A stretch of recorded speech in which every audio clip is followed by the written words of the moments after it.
Hello, all you bald and balding people, and welcome back to Those Bald Chicks. I'm Paige, and I'm here with Kristen and two very special guests today, Rio's mom, Niki Ball, and her stepdad, Aaron Ball.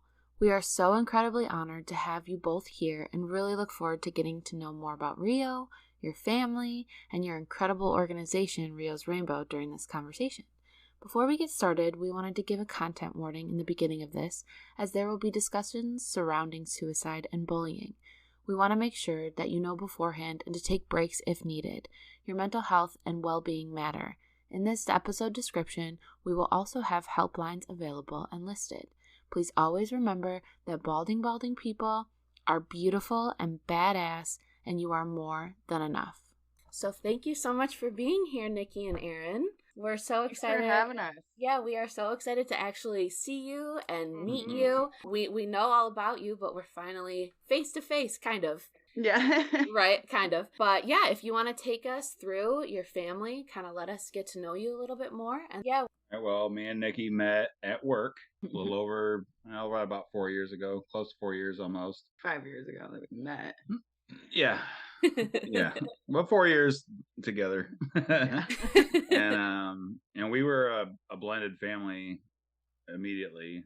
And I have a 21-year-old and a 20-year-old.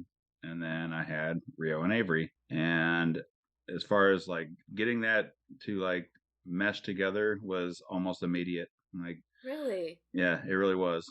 That's and incredible. Even Rio's biological father, Michael Allred, and his fiancee Cassie, we're all best friends. Like, we all spend holidays together and camp together. And, that's incredible. I know. So it was like almost immediate that it was effortless. Like, it wasn't a big deal for our family to immediately become individual families into an all-together family almost immediately. Right.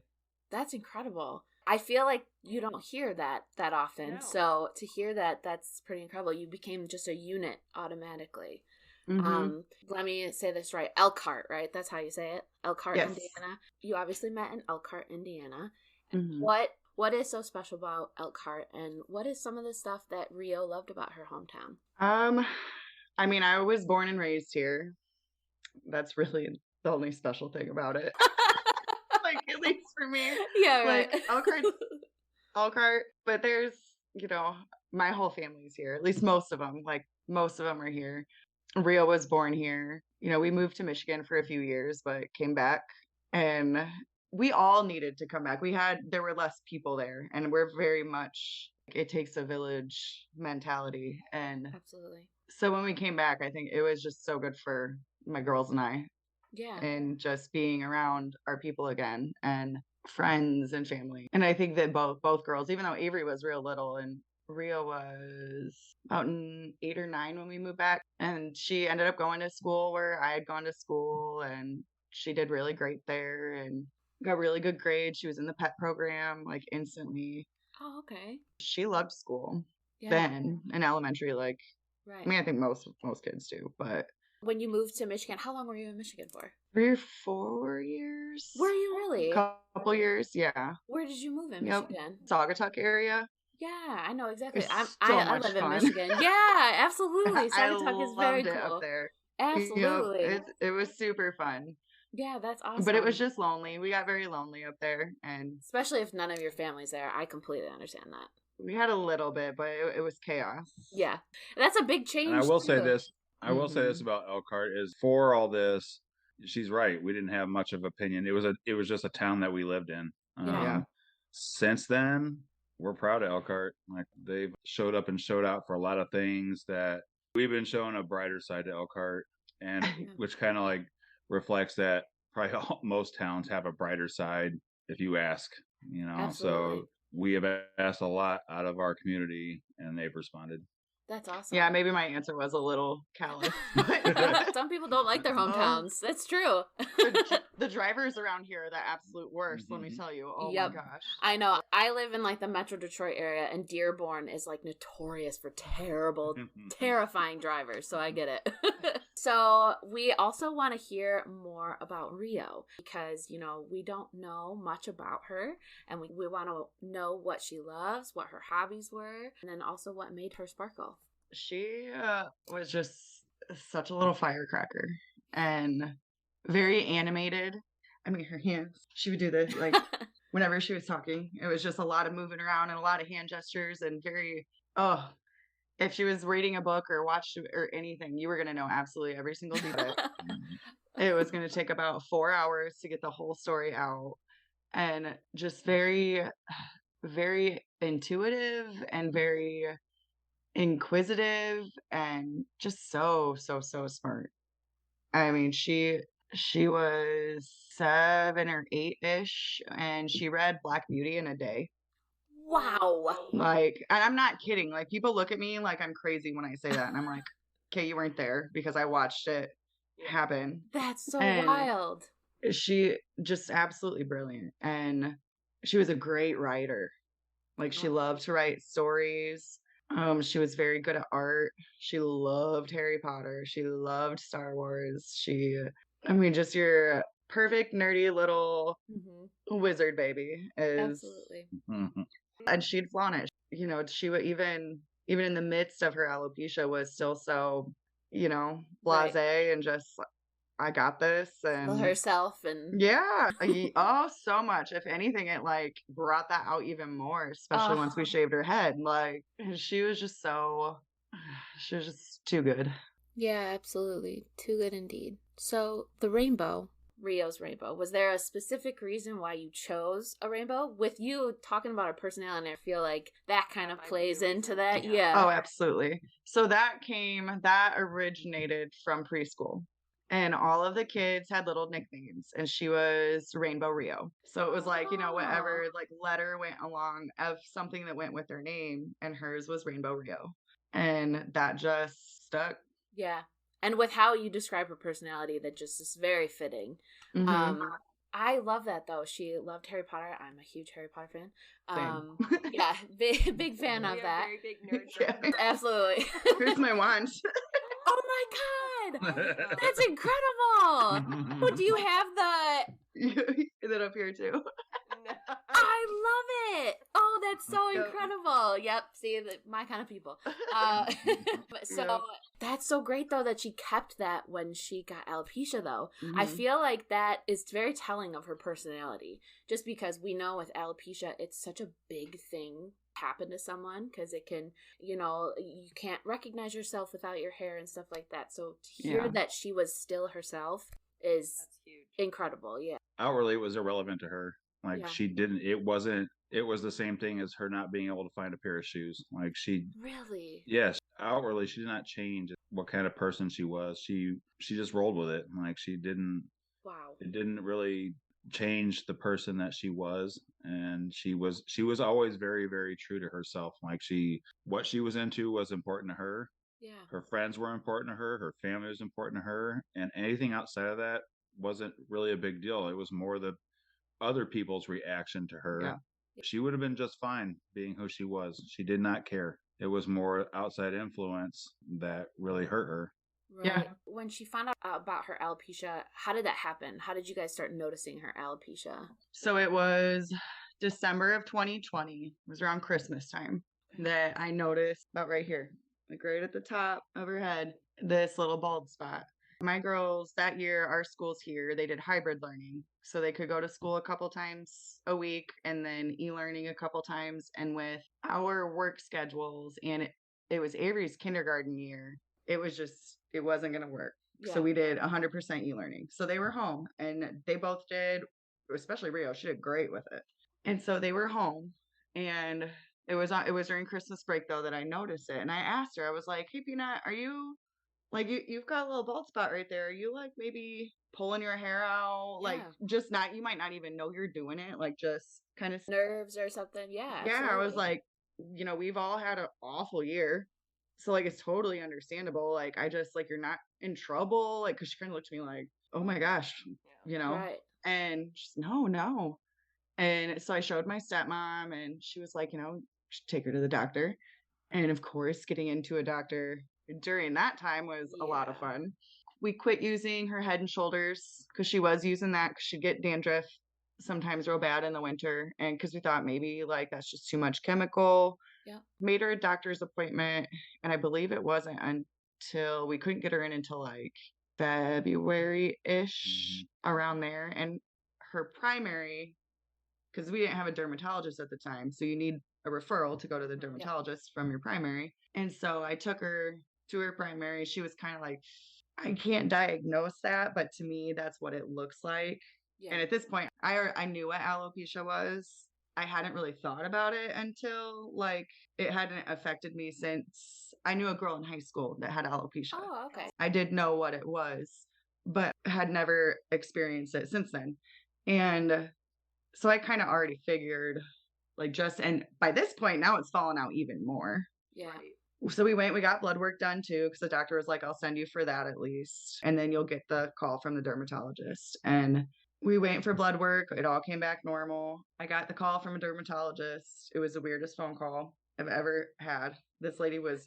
You're not the only person that has had terrible experiences with dermatologists, let me just tell you.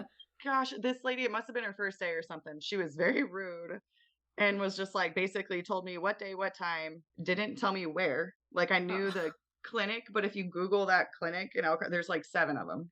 Oh my God. So you're like, hello? And she was like, okay, confirmed my appointment. And that was still, Rio's appointment. And that was still like a couple weeks out. Yeah.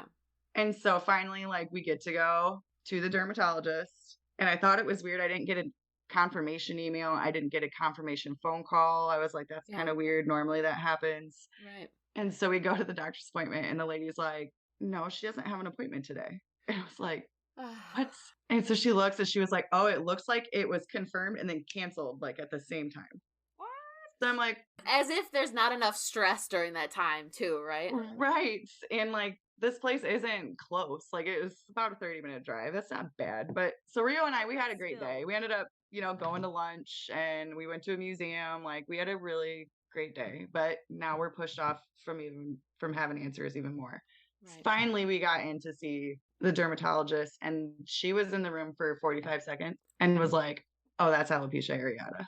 Oh, that's quick. And we were like, oh, thank you. Because it was like an answer finally. Yes, the confirmation on what, like, okay, so now we have an action plan. And, of course, there's no cure. There's treatments. So we can try these treatments. And I asked her, like, do you want to try the topical creams? And so we did. We tried the topical steroids and she broke out so bad. Yeah. Like this poor baby, like she was so itchy and it really didn't seem to be doing anything. She had just a little bit in the back and a little bit on the sides and pretty much everywhere else was gone. She had a little bit of growth in the back that started coming back that was white. Really? Like just... We just talked about this. Yeah, it was so cute. I was like, Peter, you got white hair. It was her one spot on the back of her head was a really heart. Yeah. Oh, that's so cute. That's so crazy though, because Kristen was just saying that her eyebrow hair is coming back white. Yeah. Like it's not coming back her normal hair color, it's just white. So that's so interesting that her hair started coming back white too. I know a guy that has one brown eyebrow and one white eyebrow, and that looks so dope. If you're a future, then that's good. Yeah, exactly. You're just gonna look like a badass. I know. Yes. So I know most people that we have talked to too have said that confirmation of this is what it is, you're finally not guessing anymore. Yes. You're finally not like, oh my gosh, could it be A, B, and C? Could it be worse? Could her health be bad? Like, nobody was giving you an answer for that. So it was kind of like panic mode until you get that answer. And then it's like, all right, now what are the next steps? And then when you find out what it is, it's a relief. Like, because it's not, terminal or like a long recovery period or whatever. Right. So we're like, all right, this is we she can was deal with like, this. Like we can make this work. Yeah, I was just gonna ask, so what was her reaction to it when she finally found out what it was? I think she was also relieved. Like, okay, really? like now, and I had cut her hair up, but I had told her like, I don't want to shave your head until the doctor sees it. I felt bad because I know she wanted to shave it, but it was like, we have a few more weeks. Like, I really do want the doctor to see how it is. And so after that, then it wasn't even right away after that doctor's appointment. It wasn't until school started that I shaved her head. Okay. She excited for that though, to kind of get it off of her head. Yes. Yeah. Because we got married in August of 2020. So now we're in 2021. Yeah. Like when we finally got to see the doctor and everybody, and middle school started, and my grandma had bought her a wig for school and for our wedding, like in case she wanted to wear it for the wedding. And she did for part of the day, but it was so hot that day. She was like, yeah, get this thing off of me. Yep. Nope, done. But when we did it, when I shaved her head, she stood up, her back was facing me. And as she walked away from me to go look in the mirror, I could see her cheeks from behind her, like just her beaming, cheesing. And I was just like, we were like, Rio, you look so beautiful. Like, yeah. Oh, and it was really weird. I sent my stepmom a picture and she said, I really didn't think she could look any more like you. But it was really weird. I was like, oh, this is... That picture that everybody sees of Nikki and Rio is that day. Yeah. Like, so when they're cheek to cheek. Yeah. That was that day. Really? And you can tell. You can look at her face. Oh my yes, God. You can see it on her face. You got it. I loved it. You know, that is a very freeing moment. Because it's like when you still have your long hair, it's in your way, you can see your bald spots, and you're just kind of like, I need this to get out of here. Like, I need this gone just because, oh my God, now it's gone and I can just be myself now. And it's not there as a reminder of my hair keeps falling out, you know? So I can just picture it being a very happy moment because it is for a lot of us. I've had to shave my head since I was 29 years old until I looked at her. And she looked at me and I'm like, twinsies. She's like, it's not the same thing. That's so cute. I love that. It's just so wonderful that you guys embrace that with her too, because, you know, we've heard different people and different families haven't responded that well to people with hair loss or their kids with hair loss, and they push them to wear wigs and push them to do this. So just kind of going along with what she wanted to go along with, that was the best avenue you could have taken with that, because we can both say that we've had a lot of people, whether it was family or friends or whatever, give unsolicited advice to us that we were like, I'm not ready for that though yet. Like, can I just move through my hair loss my own way? So that's awesome that you were like, yep, you're going to shave your head. Like, you want to do this, you want to do that, and kind of gave her the option. That's awesome. We applaud you for that because that is incredible. Nice. So also in regards to her alopecia journey, we went over her kind of like first reaction to it. What was your reaction? Were you kind of just like, all right, this is the next thing we got to go through? And yes, and terrified for her. Absolutely terrified because of what she ended up going through. Did her peers know that she had alopecia? Or once it was figured out. So now, mind you, she had been in school with all these kids. Yeah. Then they're all home or barely ever see each other. Right. And she did go in for testing, and I was super nervous because, like, I'm such a, like, I'll fight a 10-year-old if I have to, you know? Like, absolutely. I mean, I won't, but I will. But I won't. And she went in and she was real patchy at that point, and she had a test and she was like, Mom, no one said anything. Like, no one even looked at me weird. And then when she goes back to middle school after being, you know, gone, now she has totally different hair. Yeah. And I think that once the mean kids latched onto that and figured out that she was wearing a wig, I mean, it really was. It was within the first week of school that. What? Like, it was instantaneously. The first week. It really was. Yep. They found out she was wearing a wig and was just like, yeah, this is what we're gonna make fun of her for. Yep. And then when she had enough of wearing the wig, like, she always had one in her backpack just in case. Like, she, you know, felt like she wanted to put it on.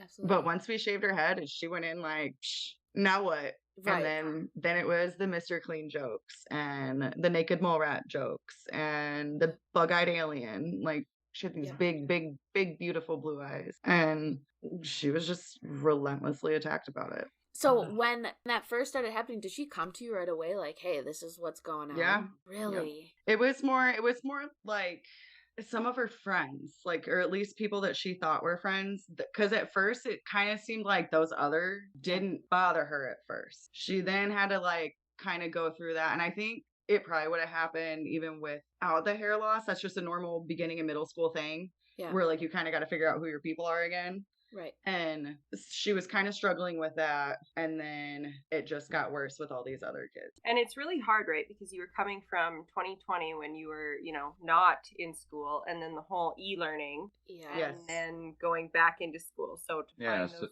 peers was really a complicated. Because it's not like you were with them during those years. Yeah. She was in elementary school as Rio, full head of hair. Mm-hmm. Yeah. Gone for a year into middle school with some of her other friends, but a bunch of other kids that don't know her with no hair.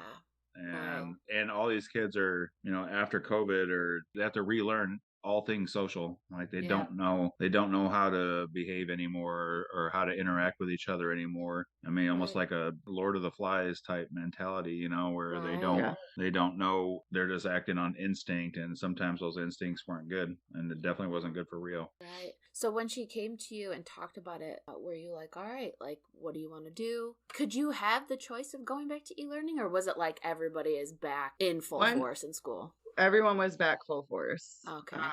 Once it got really bad in February. Now, mind you, the time span of this is so short. Yeah. Yeah. From school starting in August to Rio dying in March. That is such a short amount of time.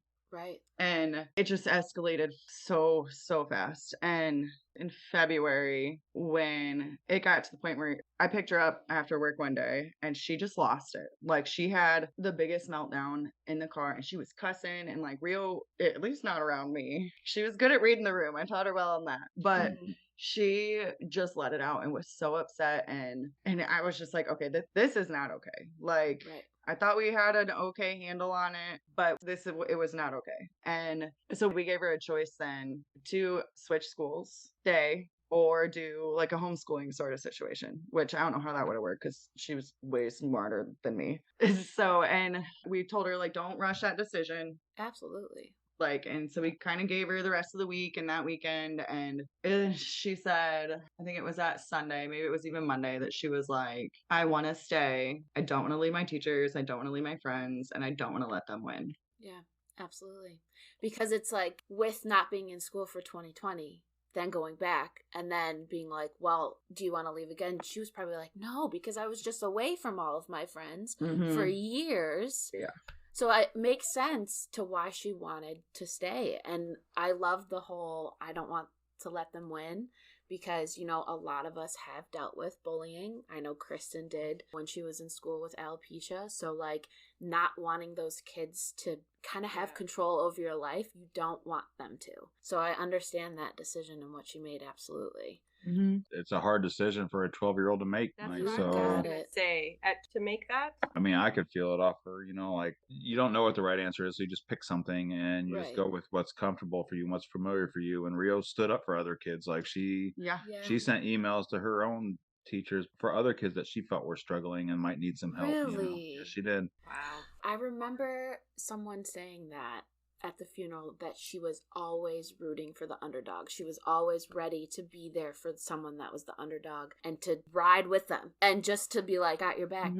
I remember someone saying that about her, and that's so powerful, because I want to say it's because she knew what it was like being different. With alopecia, you're different, and you know that people treat you differently. So that's incredible that it was kind of like she said, well, I'm different and people make me feel different. So I'm going to literally stand up for everybody else that feels the way that I feel. Mm-hmm. We talk about it time and time again, where we say alopecians are very strong people, because, I mean, it's not easy to lose your hair. And it's just so incredible to see how powerful people's personalities are, Rio being one of them. I'm going to kick it over to Kristen, because I know that she wants to ask a couple of these questions too. So what brings you guys joy in Rio's memory and honor today? That's such a hard one. I know. Because the pain is so deep, and it is so fresh, and we're still entering through the first year in this fog. But seeing how fast and far her fire has already touched it's hard to find words. It's very, very humbling and comforting, and honestly just magical. Yeah. One of my favorite sayings, and something I've heard both her say and Avery at this point, like, those who don't believe in magic won't find it. Yeah. And she's everywhere now. Like it really, you have to look for the signs. You have to look for her mission, because she was too good for this earth, and I truly, truly believe, I think we all truly, truly believe that she knew what the outcome of her decision was going to be, because she did have such a strong family unit of not just us, but of friends and like this very strong village, and she knew we would not sit idly, like we would not go gentle into that good night. And so it makes our broken hearts a little warmer every time we're out driving in town and we see a bumper sticker and we're like, I don't know whose car that is. Yeah, right. Or, or we see her story being shared, or we get to talk to you guys, or, like all of these incredible opportunities and all of these incredible people. She started something. Like Rio really did. Like this is not. 100%. I talk to her all the time, like with everything that we do over these last 8 or 9 months anyways. We want what she wants. We want other kids to not have the life that she had to endure. And Nikki's right. Like, I think she knew that we would answer that call. And so when we have these moments, when we do things out in the community, or we're just out in the community, and we see the people show up and talk to us and message us, it's something that we've never experienced before.